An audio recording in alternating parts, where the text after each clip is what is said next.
शांति 26 जून 2023 साकार मुरली है। बाबा बोले, मीठे बच्चे, तुमने ईश्वर की गोद ली है मनुष्य से देवता बनने के लिए। उनकी श्रीमत ही तुम्हें मनुष्य से देवता बना सकती है। आज का प्रश्न है, आप मुए मर गई दुनिया, इसका अर्थ क्या है? उत्तर है, आप बच्चे जब बाप के पास जीते जी मरते हो तो सारी दुनिया ही खत्म हो जाती है। दूसरे मनुष्य तो जिस दुनिया में मरते हैं उसी दुनिया में जन्म लेते, लेकिन तुम्हारा जन्म फिर इस पुरानी दुनिया में नहीं होता। नया जन्म नई दुनिया में होता है। तुम बच्चों को स्वर्ग की बादशाही मिल जाती है। गीत बजा है, मरना तेरी गली में। ओम शांति। यह भी गायन इस समय का है जो फिर भक्ति मार्ग में गाया जाता है। इस समय जबकि तुम बाप के पास जीते जी मरते हो तो बराबर सारी दुनिया ही खत्म हो जाती है। अज्ञान काल में मनुष्य मरते हैं तो फिर उसी ही दुनिया में जन्म लेते हैं। दुनिया कायम है। जिस दुनिया में मरते उसी दुनिया में जन्म लेते हैं। तुम बच्चे जब बाप के बनते हो तो यह दुनिया ही खत्म हो जाती है। कहावत है, आप मुए तो मर गई दुनिया, परंतु दुनिया विनाश तो नहीं हो जाती। इस ही दुनिया में फिर जन्म लेना पड़ता है। अभी तुम जबकि जीते जी मरते हो तो आप मर जाते हो तो दुनिया भी खत्म हो जाती है।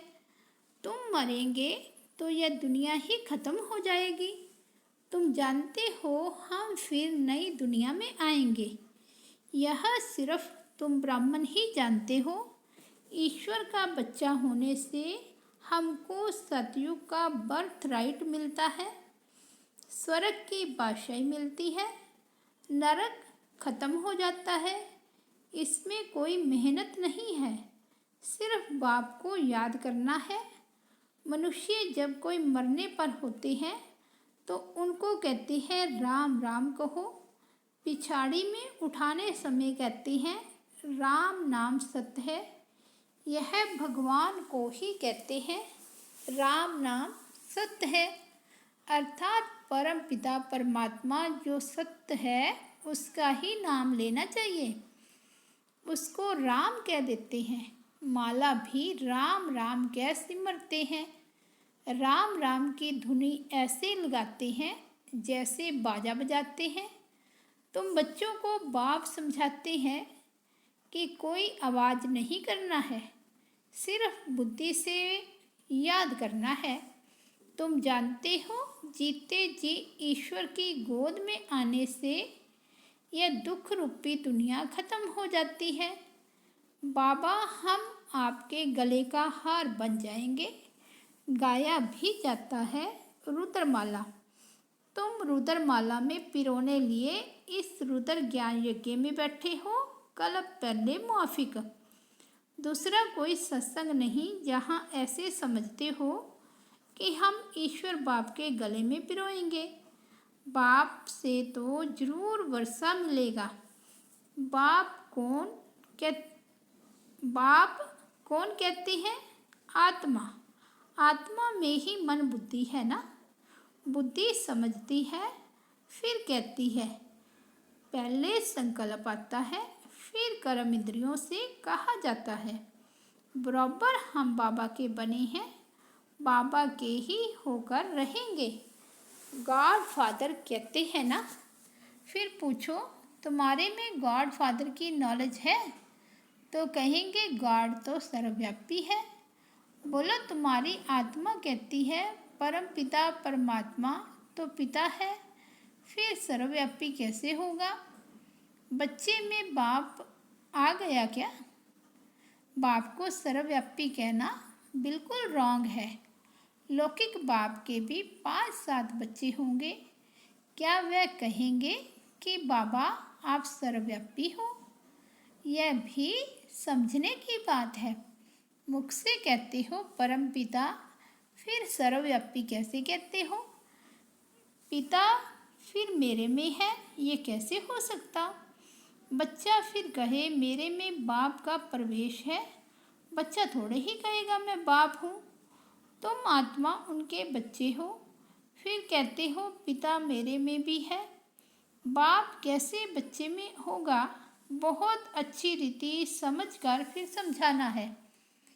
रुद्र ज्ञान यज्ञ तो मशहूर है। रुद्र है निराकार, श्री कृष्ण तो साकार है। आखिरीन भगवान किसको कहा जाए? मनुष्य तो बहुत भूले हुए हैं, कह देते God father is omni present, मेरे में भी है। बाप तो घर में ही रहता है और कहाँ रहेंगे? अभी बाप इस बेहद के घर में आया हुआ है, यहाँ विराजमान है।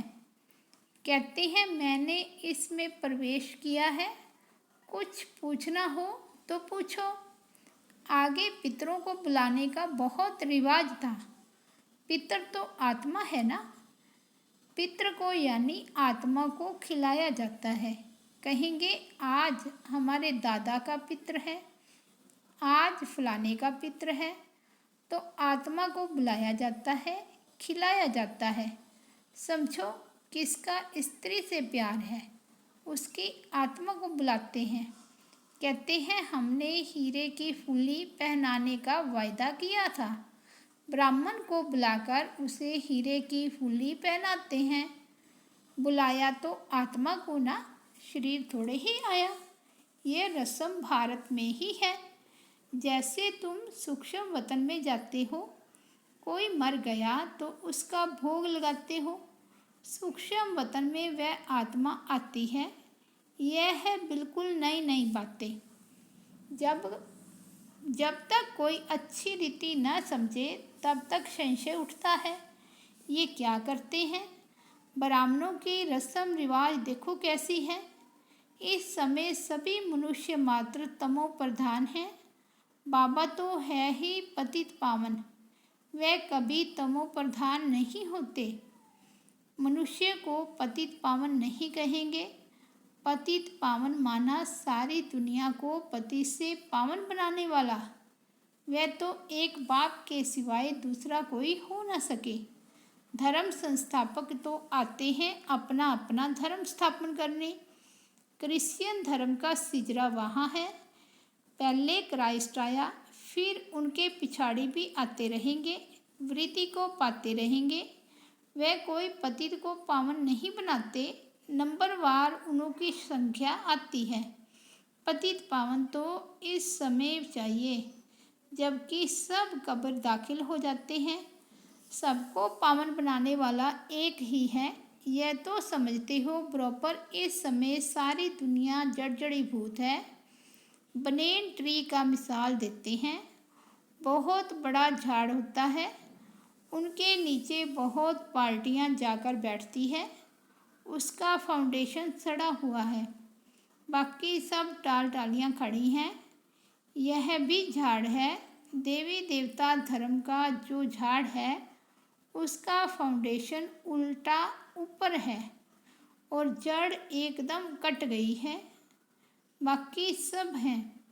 बीज हो तब तो फिर से स्थापन करें। बाप कहते हैं मैं फिर से आकार स्थापन कराता हूँ। ब्रह्मा द्वारा स्थापना, शंकर द्वारा विनाश। बराबर अनेक धर्मों का विनाश हुआ था इस महाभारत लड़ाई में। जो राजयोग सीखते थे उन्हों की फिर राजधानी स्थापन हो गई। तुम जानते हो अभी हम बाबा के पास जाएंगे, फिर नई दुनिया में आएंगे, फिर झाड़ वृद्धि को पाता रहेगा। देवी देवता धर्म जो था वह इस समय प्राय लोप है। तो बाप कहते हैं मैं फिर से आकर आदि सनातन देवी देवता धर्म की स्थापना करता हूँ। भारत जो ऊंच से ऊंच था उनको अब ग्रहण लगा हुआ है। काम चिता पर बैठने से इस समय सारी दुनिया काली हो गई है। अब फिर तुम ज्ञान चिता पर बैठ गोरे बनते हो। तुम हो श्याम, तुम जो श्याम बन गए थे। श्याम से गोरा सुंदर बनाने वाला है परमपिता परमात्मा। उनकी श्रीमत मिलती है। परमपिता परमात्मा की आत्मा तो एवर प्योर गोरी है। आत्मा में ही खाद पड़ती है। सोने का मिसाल है ना। अभी तुम जानते हो इस पुरानी दुनिया का विनाश होना है, सबका मौत है। फिर तुमको कहने वाला कोई नहीं रहेगा कि राम राम जपो। यह मौत ऐसा होता है जो सब मरेंगे। अभी कितने मरेंगे, कितनी खाद मिलेगी, तो क्यों नहीं धरती फर्स्ट क्लास अनाज देगी। सतयुग में सब हरे भरे सब्ज हो जाएंगे। सड़ी हुई चीज़ को खाद कहा जाता है। किचड़ा जलकर खाद बन जाता है। खाद बनने में भी टाइम लगता है। इस सृष्टि को भी नया बनने में टाइम लगेगा। तुम सूक्ष्म वतन में जाते हो। कितने बड़े बड़े फल तुमको दिखाते हैं, शूपी रस पिलाते हैं। तुम विचार करो कितनी खाद मिलेगी। सो भी खास भारत को, वहाँ कितनी अच्छी अच्छी चीज़ें निकलेंगी। सूक्ष्म वतन में वैकुंठ का शुभी रस तुमको पिलाते हैं। बगीचे आदि का साक्षात्कार कराते हैं। वहाँ हमारा बगीचा होगा। बच्चों ने साक्षात्कार किया है। शुभी रस पीकर आते हैं। प्रिंस बगीचे से फल ले आते हैं। अब सूक्ष्म वतन में तो बगीचा हो ना सके, जरूर वैकुंठ में गए होंगे। एक एक को साक्षात्कार नहीं कराएंगे, जो निमित्त बनते हैं उनको कराते हैं। हो सकता है अगर तुम याद में रहेंगे, बाबा के बच्चे होकर रहेंगे, तो पिछाड़ी में तुमको बहुत साक्षात्कार होंगे जो पूरे सरेंडर होंगे। यह तो पहले भट्ठी बननी थी, भट्ठी में पकना था तो बहुत आ गए। बच्चों को समझाया है, सिर्फ कोई को लिटरेचर देने से समझ नहीं सकेंगे। समझाने वाला टीचर ज़रूर चाहिए। टीचर सेकंड में समझाएगा। यह तुम्हारा बाबा है, यह दादा है, यह बेहद का बाप स्वर्ग का रचयिता है। सिर्फ कोई को लिटरेचर दिया तो देखकर फेंक देंगे, कुछ भी समझेंगे नहीं। इतना ज़रूर समझाना है कि बाप आया हुआ है, ये ढिंढोरा पिटवाना तुम्हारा फर्ज है। बराबर यादव कौरव पांडव भी हैं। महाभारत लड़ाई भी सामने खड़ी है। जरूर राजयोग सिखलाने वाला भी होगा। जरूर स्वर्ग की स्थापना भी होगी। एक धर्म की स्थापना, अनेक धर्मों का विनाश होगा। तुम जानते हो हम ही नर से नारायण, नारी से लक्ष्मी बनते हैं।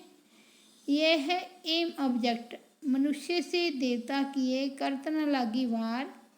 देवता सिर्फ सूर्यवंशी को कहा जाता है, चंद्रवंशी को क्षत्रिय कहा जाता है। पहले तो देवता बनना चाहिए ना पास होने से क्षत्रिय बन जाते हैं। तो बाप कहते हैं, मीठे मीठे सिक्की लदे बच्चे। कितने ढेर सिक्की लदे बच्चे हैं। किसका बच्चा गुम हो जाता है, 6-8 मास बाद आकर मिलता है, तो कितना प्यार से आकर मिलेगा। बाप को कितनी खुशी होगी। यह भी बाप कहते हैं, लाडले सिक्की लदे बच्चे, तुम 5000 वर्ष बाद आकर मिले हो। लाडले बच्चे, तुम बिछुड़ गए थे, अब फिर आकर मिले हो बेहद का वर्षा लेने लिए। Deity world sovereignty is your God fatherly birth right. बाबा तुमको बेहद की बादशाही देने आया है। ये है हेवनली गॉड फादर। कहते हैं तुम बच्चों के लिए कितनी बड़ी सौगात लाई हैं, परंतु इतना लायक बनना है, श्रीमत पर चलना है। बाबा मम्मा कहकर फिर अगर भूल गए या फारगति दे दी तो गले का हार नहीं बनेंगे। बच्चों को कितना प्यार किया जाता है। बाप बच्चों को सिर पर रखते हैं। बेहद के बाप के कितने बच्चे हैं, बाबा कितना ऊंच चढ़ाते हैं, पाँव में जो गिरे हुए हैं उन्हों को भी ऊपर चढ़ाते हैं। तो कितना खुशी में रहना चाहिए और श्रीमत पर चलना चाहिए। एक की मत पर चलना है, अपनी मत पर चला तो यह मरा। श्रीमत पर चलेंगे तो तुम श्रेष्ठ मनुष्य अर्थात देवता बनेंगे। क्षत्रिय तो फिर भी 2 कला कम हो गए। यहाँ है ही मनुष्य से देवता बनने का, क्षत्रिय नहीं। पाप पूछते हैं ना, कितने नंबर में पास होंगे। आबरू इज्जत रखना। बेहद का बाप भी कहते हैं सूर्यवंशी बनो। जानते हो विजयमाला 108 की ही पास हुई है। फॉलो करना है मम्मा बाबा को। आप समान सवदर्शन चक्रधारी बनाकर शिव बाबा के आगे सौगात ले आते हैं। बाबा पूछते हैं कितनों को आप समान बनाया है। कितने मज़े की बात है, तुम ही समझ सकते हो, नया कोई बिल्कुल नहीं समझेगा। यह मनुष्य से देवता बनने की कॉलेज है। कोई को तो 7 रोज में बहुत रंग चढ़ जाता है।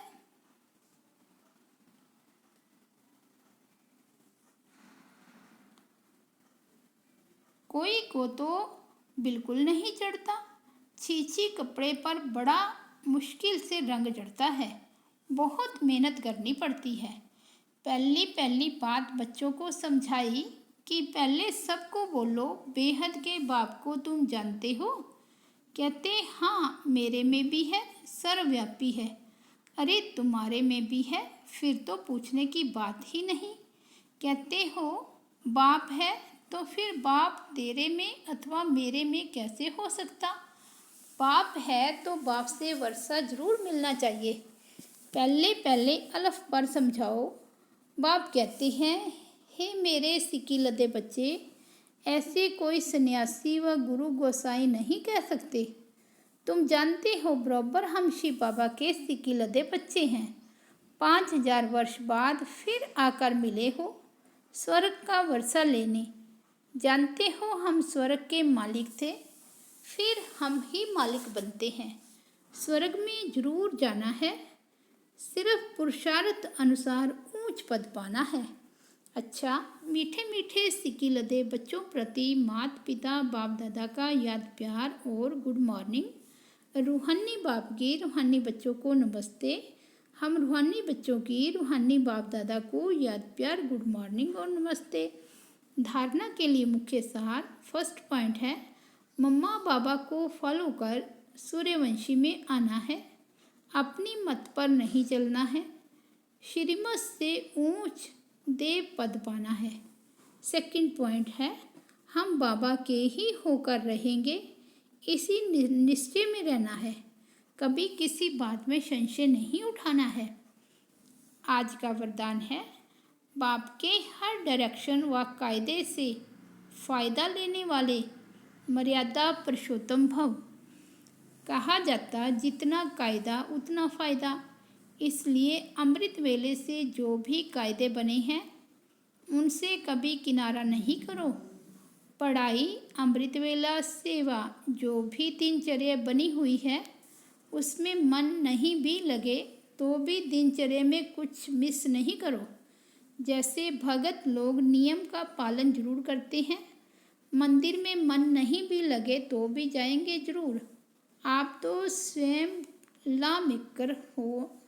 इसी अनुभव से हर नियम का पालन करते चलो तो मर्यादा पुरुषोत्तम बन जाएंगे।